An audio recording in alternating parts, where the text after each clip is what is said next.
This episode of What's the Apps is brought to you by Audible.com. Well, hello there, people. It's John Q here from Techno Buffalo. How's it going? Hope you guys are doing happy.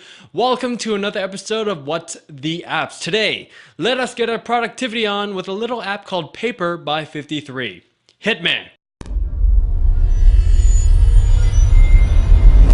I am a sucker for productivity applications, especially ones that allow you to be a little bit more creative, such as doodling, sketching, creating flowcharts and all them business, and Paper totally embodies that spirit.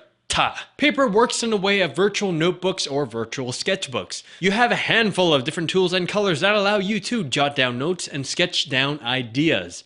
You can even share these fantastic ideas via Tumblr, Facebook, Twitter, and or email. The responsiveness of this application is buttery smooth. It responds to even the lightest of taps with absolutely zero lag, providing you with an organic experience, allowing your ideas to flow through your fingertips. My absolute favorite feature would have to be Rewind, which is FiftyThree's trademarked undo system. Just double tap and start, well, rewinding to a previous point in time. This is no doubt a really unique approach to the conventional undo system, and it works beautifully. Another favorite feature of mine would be the sketch tool. The lines produced by this pencil is one of the most realistic textures I've seen on an application. Very awesome stuff. Paper also comes with a notebook filled with stuff that they've made to illustrate how you can use the application. They've done an excellent job to not only provide you with samples, but to also seamlessly give you tutorials on how to use the tools as well. In a more practical scenario, let's pretend I am a, graphic designer with various clients, and just a heads up, we are playing pretend right now, and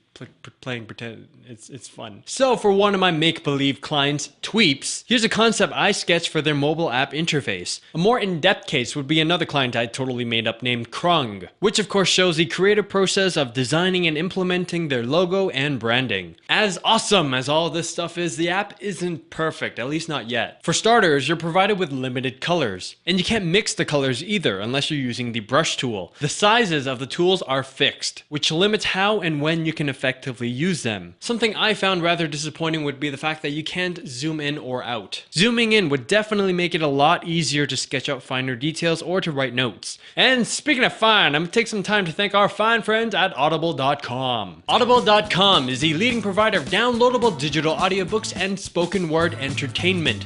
They have over 100,000 titles to choose from to be downloaded right onto your iPod or MP3 player to be played back anywhere, anytime.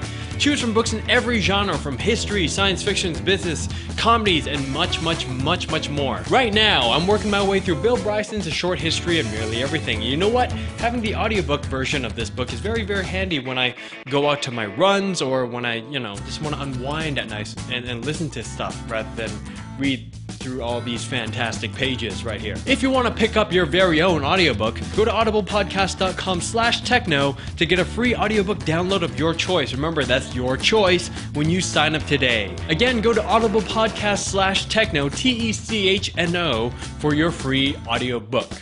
Back to the review. Paper for the iPad is free, but you kind of have to splurge a little to pick up additional tools and colors. I don't think it's too bad, but I would imagine that it can get a little bit expensive if FiftyThree decides to add more tools over time. They provide a bundle pack that runs for $7.99, which in my opinion is a little bit on the expensive side. Overall though, the app is fantastic. Due to the current limitations, I'm gonna have to bring it down to around a 3.5 out of 5. But don't let that stop you though. It's still a noteworthy app, especially if you're into the creative productivity app genre. Well, I hope you guys enjoyed my review. This was John Q from Techno Buffalo. Thank you very much for stopping by, and I'll see you guys next time. Latest!